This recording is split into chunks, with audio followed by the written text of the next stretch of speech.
7th Standard English Term 1 Unit 3 Prose. The lesson name is A Prayer to the Teacher. Now we are going to see the lesson.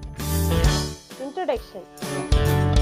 This lesson is based on a speech made by Subrata Bagchi. இந்த lesson வந்து யாரோட ஸ்பீச்சை base பண்ணி இது உருவாக்கப்பட்டிருக்குன்னா சுப்ரதோ பாக்ஜின்றவர் அவரோட speech தான் இந்த lesson. இவர் யாருன்னா founder and CEO of Mindtree. மைண்ட் ட்ரீன்னு சொல்லுவாங்கல்ல, மனதளவில் ட்ரீ இருக்குது. அந்த மைண்ட் ட்ரீன்ற ஆர்கனைசேஷனோட ஃபவுண்டர் அண்ட் சிஇஓவா இருக்கிற சுப்ரதோ பாக்ஜியோட ஸ்பீச் தான் இந்த lesson. As a part of convocation address at the International Academy for Creative Teaching, Bangalore on January 6, 2005. இந்த ஸ்பீச் வந்து எப்போ நடைபெற்றதுன்னா part of convocation address international academy இருக்கு பெங்களூர்ல. கிரியேட்டிவ் டீச்சிங், இந்த கிரியேட்டிவ் டீச்சிங் தொடர்பான இன்டர்நேஷ்னல் அகாடமி பெங்களூர்ல இருக்கு. அங்க அந்த ஒரு பேட்ச் முடிச்சு அவங்களுக்கு கான்வகேஷன் கொடுப்பாங்க இல்லையா, அந்த கான்வகேஷன்ல இவர் ஆற்றின உரை தான் இந்த லெசனா அமைஞ்சிருக்கு. இது எப்ப நடந்ததுன்னா January 6, 2005. He is addressing the teachers graduating from the academy and he requests the teachers to go beyond the syllabus and teach students the values and skills they need to live a useful and meaningful life. He is addressing the teachers. இவர் யாருக்கு இந்த உரையை வந்து வழங்குறாருன்னா teachers, அந்த அகாடமியில graduating teachers, அந்த பட்டய கல்வி முடிச்சிருப்பாங்க இல்லையா, அந்த டீச்சர்ஸ்க்கு தான் இந்த உரையை நிகழ்த்துறாரு. என்னன்னா he requests the teacher, அந்த டீச்சர்ஸ்க்கு ஒரு ரெக்வெஸ்ட் வைக்கிறாரு. to go beyond the syllabus and teach students. இப்போ நமக்கு கொடுக்கப்பட்ட சிலபஸ்ல இருக்கிறத தாண்டி என்ன பண்ணுங்க, ஸ்டூடெண்ட்ஸ்க்கு சிலவற்றை சொல்லிக் கொடுங்க. எதெல்லாம் சொல்லிக் கொடுக்கணும்? Values and skills they need to live a useful and meaningful life. அவங்க ஒரு பயனுள்ள இல்ல அர்த்தமுள்ள ஒரு வாழ்க்கையை வாழறதுக்கு தேவையான வேல்யூஸ், மதிப்புகளையும் திறன்களையும் அவங்களுக்கு கற்றுக் கொடுங்க. வெறும் சிலபஸை மட்டும் உங்களுக்கு புக்கில் கொடுத்துருக்குற சிலபஸையும் தாண்டி இதெல்லாமும் அவங்க வாழ்க்கைக்கு தேவைப்படுறதெல்லாம் சொல்லி கொடுங்கன்ட்டு டீச்சர்ஸ்க்கு ரெக்வெஸ்ட் வைக்கிறாரு. இந்த லெசனை டீச் பண்ணும்போது listen to your teacher delivering the speech. உங்களோட டீச்சர் எப்படியெல்லாம் அவங்களுடைய பேச்சை டெலிவர் பண்றாங்க, உங்களுக்கு வெளிப்படுத்துறாங்கன்றத நல்லா கவனிக்கணும். இப்போ அந்த ஸ்பீச்சுக்குள்ள போலாம். It is great occasion for the 2005 batch of graduating teacher. அவர் என்ன ஆரம்பிக்கிறாரு? It is great occasion. இது உங்களுக்கு மிகப்பெரிய ஒரு விழா மாதிரியான விஷயம் தான். ஏன்னா அவங்க என்ன வாங்குறாங்க, ஒரு பேட்ச் முடிச்சுட்டு கிராஜுவேட்டிங்ன்ற இதுவை வாங்குறாங்க. அவங்களுடைய பட்டத்தை முடிச்சு அவங்களோட கிராஜுவேட்டை வாங்கக்கூடிய மிக முக்கியமான ஒரு நிகழ்வு இது. It is also a great day for faculty and administration to have given the world another set of people whose impact is going to be proportionately large. நீங்க கிராஜுவேட் வாங்குற முக்கியமான நாளா மட்டும் இது இல்லாம இது வேற ஒன்னுத்துக்கும் மிக முக்கியமான நாள். நீங்க வந்து எதுக்குள்ள நுழைய போறீங்க? another set of people. யாரை பார்க்க போறீங்க? படிப்பு பள்ளி வாழ்க்கை எல்லாம் முடிஞ்சு another set of people, உங்க வாழ்க்கையில மிக முக்கிய பங்கு வகிக்க போற இன்னும் ஒரு தரப்பு மக்களை நீங்க சந்திக்க போற நாளும் இதுவா அமையுது. I am honored to be here with all you to share your joy, your hopes. இன்னைக்கு நீங்க எந்த அளவுக்கு சந்தோஷமா இருக்கீங்க, உங்களோட நம்பிக்கைகள்லாம் எப்படியெல்லாம் இருக்கும், இன்னைக்கு இன்றைய தினத்துல உங்களுடைய சந்தோஷமும் உங்களுடைய நம்பிக்கைகளும் எப்படியெல்லாம் இருக்குன்றத நான் ரொம்ப ஹானர் பண்றேன், ரொம்ப மதிக்கிறேன் இந்த டைம்ல. As teachers, on behalf of all the lives you will touch, I have a few things to ask you. It is going to be a long and somewhat unusual list. So I seek your indulgence. Here goes my list. இப்போ ஒரு teacher as a டீச்சரா நீங்க என்னென்னலாம் பார்க்க போறீங்களோ beyond of all lives will you touch. நீங்க இது வரைக்கும் என்னென்னலாம் பார்த்து வளர்ந்துருக்கீங்களோ அதை தாண்டி நான் உங்களுக்கு வேற சில விஷயங்களை இன்னைக்கு சொல்ல போறேன். It is going long and somewhat unusual list. இது யூஷுவலான திங்ஸா இல்லாம எப்போ நடைமுறையில இருக்கிற வழக்கமான லிஸ்டா இல்லாம இது கொஞ்சம் வேறுபட்ட அன்யூஷுவல் லிஸ்டா இருக்க போகுது. So I seek your intelligence. இதையெல்லாம் இதுல இருக்கிற உண்மையான கருத்துக்களை நீங்க புரிஞ்சுப்பீங்கன்னு நம்புறேன். Here goes my list. இப்போ நான் என்னோட அந்த லிஸ்டுக்குள்ள போறேன். இதெல்லாம் சொல்றவர் யாரு? சுப்ரதோ பாக்ஜி. அவருடைய ஸ்பீச் தான் இந்த லெசன் இல்லையா? இப்போ இவர் என்ன பண்றாரு, அந்த லிஸ்டுக்குள்ள போயிட்டு டீச்சர்ஸ்லாம் எப்படி இருக்கணும்ன்றத பத்தி அந்த லிஸ்ட்ல ஒவ்வொன்னா டீச்சர்ஸ்க்கு சொல்ல போறாரு. First, I pray to you that you teach me the value of inclusion. முதல்ல நான் சொல்ல வரேன்னா I pray to you, நான் உங்ககிட்ட வேண்டி கேட்கிறேன். You teach me the value of inclusion. இந்த எந்தவித ஏற்றத்தாழ்வும் இல்லாம எல்லார்கிட்டையும் சமமா பழகக்கூடிய அந்த இன்க்ளூஷனை மக்களுக்கு சொல்லிக் கொடுங்க, குழந்தைகளுக்கு சொல்லிக் கொடுங்க. The people who write my textbook and the ones who prescribe the syllabi will not tell you how important inclusion is for me to do well in life. Without the sense of inclusion, I will not know the boundaries or need to be pushed, not to be lived in. இப்போ நாம எதை தான் சொல்லி கொடுக்குறோம், குழந்தைகளுக்கு எதை சொல்லி கொடுக்குறோம்னா யாரோ ஒருத்தர் எழுதின டெக்ஸ்ட் புக்கோ அதுக்குள்ள என்னென்ன சிலபஸ் கவர் ஆயிருக்கோ அதை மட்டும்தான் சொல்லி கொடுத்துட்டு இருக்கிறோம். ஆனா ஹவு இம்பார்ட்டன்ட் இன்க்ளூஷன், எல்லாரையும் சமமா பார்க்கக்கூடிய அந்த வேல்யூ நம்ம என்ன பண்ணல, இது வரைக்கும் கற்றுக் கொடுக்கவே இல்லை. சிலபின்றது சிலபஸோட ப்ளூரல் ஃபார்ம் தான் சிலபி சொல்லுவாங்க. அந்த சிலபஸ் மட்டும்தான் நாம சொல்லி கொடுத்துட்டு இருக்கோம். அதையும் தாண்டி எல்லா மக்களையும் மற்றவங்களையும் நம்மளை போல கருதுற அந்த குணத்தை இன்க்ளூஷனை நாம சொல்லி கொடுக்கறதே இல்லை. வித்தவுட் திஸ் சென்ஸ், இந்த சென்ஸ் மட்டும் இல்லைன்னா I will not know the boundaries are need to push. அப்போ எந்த ஒரு எல்லைக்குள்ளமே என்ன பண்ண முடியாது, நாம முன்னேறி போக முடியாது. ஸோ இன்க்ளூஷனை சொல்லி கொடுங்க, எல்லாரையும் ஏற்றத்தாழ்வு இல்லாம சமமா பார்க்கக்கூடிய குணத்தை சொல்லி கொடுங்க. Take for example the fact that I clean my house but empty my garbage on the road. That is because the road is not included in what I feel is my own. உதாரணத்துக்கு எடுத்துக்கிட்டோம்னா இன்க்ளூஷன்றது சொல்றதுக்கு உதாரணத்துக்கு சொல்லும் போது நான் என்ன பண்றேன், என்னோட வீட்டை கிளீனா வச்சுக்கிறேன், எந்த குப்பையும் இல்லாம ரொம்ப சுத்தமா கிளீனா வச்சுக்கிறேன். But empty my garbage on the road. ஆனா இந்த குப்பைகள்லாம் வேற ஏதாவது குப்பைகள் ரோட்ல கிடந்தா அதை என்ன பண்றது இல்லை, நான் சுத்தப்படுத்துறதுக்கு கிளீன் பண்றதுக்கு முற்படுறது இல்லை. தட் இஸ் பிகாஸ், அது ஏன்னா the road is not included in what I feel my own.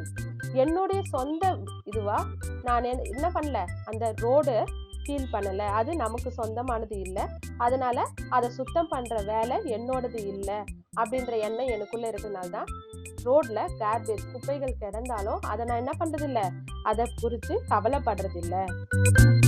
அதே மாதிரி I feed my own child but do not ask if the maid has eaten today. Her hunger is not included in my hunger. இப்போ ரோட்ல எப்படி குப்பை கிடந்தா நான் அது என்னோடது இல்லைன்னு விட்டுடணும், அதே மாதிரி நெக்ஸ்ட் எக்ஸாம்பிள் சொல்ல போனா ஐ ஃபீட் மை ஓன் சைல்டு. நான் என்னோட குழந்தைகளுக்கு என்ன பண்றேன், நேரத்துக்கு அவங்களுக்கு பசிக்கும் அப்படின்னு தெரிஞ்சு தேவையான உணவை கொடுக்குறேன். ஆனா அதே பொறுப்புள்ள பெண்ணா இருக்கிறேன்னா என்ன பண்றது இல்லை, என்னோட மெய்டு வீட்டு வேலைக்காரி பசியோடு இருப்பா, அவளும் நேரத்துக்கு சாப்பிடணுன்றது என்ன பண்றது இல்லை, கவனிக்கிறது இல்லை. ஏன்னா அவளோட பசி எங்க வீட்டு குடும்பத்தோடையோ இல்லை என்னுடைய பசியாவோ நான் அதை கருதாதது தான் இதுக்கு காரணம். I take my child to the movie but do not ask him to call the neighbor's child. That child is outside my zone of parenting. So teacher, teach me inclusion. நான் என்ன பண்றேன், ஒரு மூவிக்கு போகணும்னா என்னோட குழந்தைய கூட்டிட்டு போறேன். ஆனா அதே என்னோட நெய்பர்ஸ், இப்ப அண்டை வீட்டுல இருக்கிற அவங்களுடைய குழந்தைகளையும் நான் அந்த படத்துக்கு கூட்டிட்டு போகணுன்ற எண்ணம் எனக்கு வர்றதில்ல. தட் இஸ் அவங்க என்ன பண்ணாங்க, என்னோட பேரண்டிங்னா என்னுடைய கவனிப்புக்கோ அரவணைப்புகளிருந்தோ outside of my parenting, அதுல இருந்து வெளியில தான் இருக்கிறாங்க. நான் அவங்கள பாதுகாக்க வேண்டிய நிலையில இல்ல, அவங்க நம்மளுடைய கட்டுப்பாட்டுக்குள்ள இருக்கிறவங்க இல்லைன்ற எண்ணம் எனக்குள்ள பதிஞ்சிட்டு இருக்கு. அதனால நான் அவங்கள மூவிக்கு கூட்டின்னு போகணும்னு எனக்கு தோன்றது இல்ல. ஸோ இந்த மாதிரியான குணங்கள் வந்து நம்ம குடும்பம், நம்ம வீடு, இந்த மாதிரியான எண்ணங்கள் மட்டும்தான் என்னோட மைண்ட்ல இருக்கிறதுனால எல்லாரையும் சமமா பார்க்கக்கூடிய எண்ணம் எனக்குள்ள இருக்கிறது இல்ல. ஸோ அந்த மாதிரி இருக்கிற சமயத்துல நாம ஸ்டூடெண்ட்ஸ்க்கு என்ன பண்ணணும்?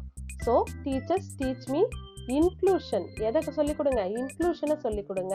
நம்ம மட்டும் இல்லாம நம்ம சுத்தி இருக்கிறவங்களையும் சமமா பார்க்கக்கூடிய குணத்தை சொல்லிக் கொடுங்க.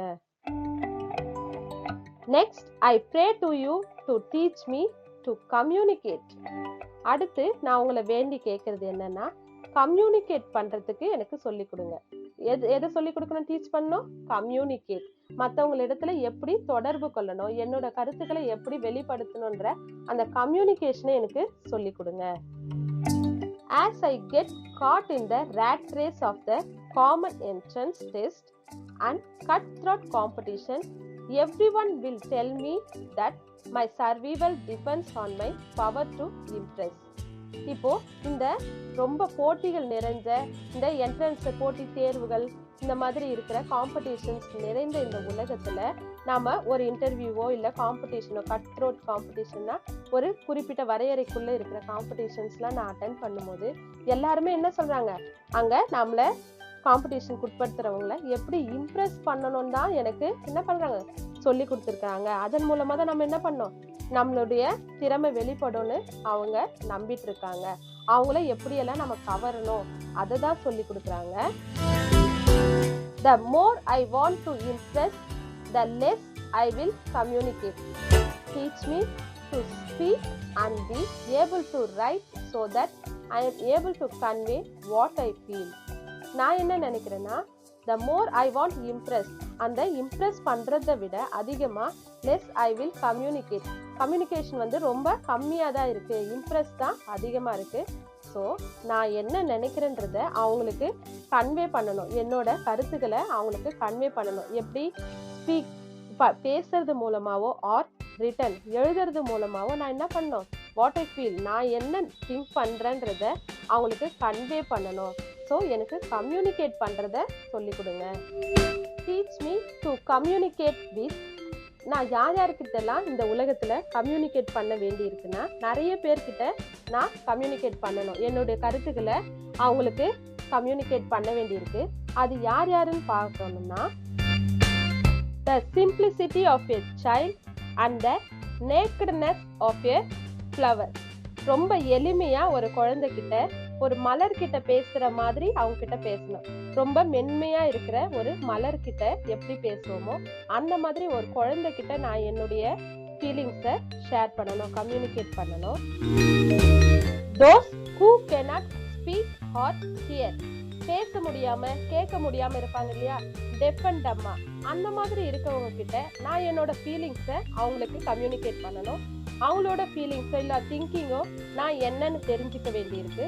ஸோ அதுக்காகவும் நான் என்ன பண்ணணும், இந்த கம்யூனிகேஷனை தெரிஞ்சுக்கணும். People less gifted, less privileged then I am. என்னை விட ரொம்ப கிஃப்டட் சைல்டுன்னு சொல்லுவாங்க இல்லையா, சில பேரை குறைபாடோட இருக்கிற சைல்டோ or people are less privilege, எந்த சலுகைகளும் கிடைக்க பெறாத மக்கள்லாம் இருக்காங்க. என்னை விட ரொம்ப தாழ்வான நிலையில இருக்கிற மக்கள் கிட்ட நான் எப்படியெல்லாம் அவங்க மனசை புண்படுத்தாம என்னுடைய ஃபீலிங்ஸை அவங்க கிட்ட கம்யூனிகேட் பண்றது, அவங்களோட ஃபீலிங்ஸை நான் தெரிஞ்சுக்கணும். இதுக்காகவும் கம்யூனிகேஷன் எனக்கு தேவை. Next, those who have come before me and those who will follow. அடுத்து யாரெல்லாம் எனக்கு முன்னாடி போயிருக்காங்க அவங்களுடைய ஃபீலிங்ஸை நான் தெரிஞ்சுக்கணும், அவங்களோட கம்யூனிகேட் பண்ணணும். அடுத்து என்னை பின்தொடர்ந்து யாரெல்லாம் வராங்க, என்னை ஃபாலோ பண்ணிக்கிட்டு யாரெல்லாம் வராங்களோ அவங்க கிட்ட நான் கம்யூனிகேட் பண்ணணும். அடுத்து திங்ஸ் அனிமேட் அண்ட் இன்அனிமேட், அதே மாதிரி உயிருள்ள பொருட்கள் கிட்டயோ அல்லது உயிரற்ற பொருட்கள் கிட்டயோ நான் என்னுடைய கருத்துக்களை தெரிவிக்கிறதோ இல்ல அவங்களுடைய ஃபீலிங்ஸை புரிஞ்சுக்கிறதோ இல்ல அதை எப்படியெல்லாம் நான் ஹேண்டில் பண்ணணுன்றதுக்கு அந்த கம்யூனிகேஷனும் எனக்கு தேவைப்படுது. கம்யூனிகேஷனை அடுத்து I pray to you to make me learn. More than that, teacher, teach me how can learn to learn. அதுக்கடுத்து நான் உங்களை வேண்டி கேட்கறது என்னன்னா, எனக்கு கத்துக்கிறதுக்கு டீச் பண்ணுங்க. இப்போ நீங்க எந்த ஒரு இதுவா இருந்தாலும் போர்ஷனோ சிலபஸோ அதை எப்படியெல்லாம் அதை படிக்கணும் அதை தான் டீச் பண்றீங்களே தவிர அதை நான் லேர்ன் பண்றதுக்கு எனக்கு கற்றுக் கொடுங்க. அதை நானா கத்துக்கும் போது தான் என்ன பண்ண முடியும், அது நல்லா புரிஞ்சுக்க முடியும்.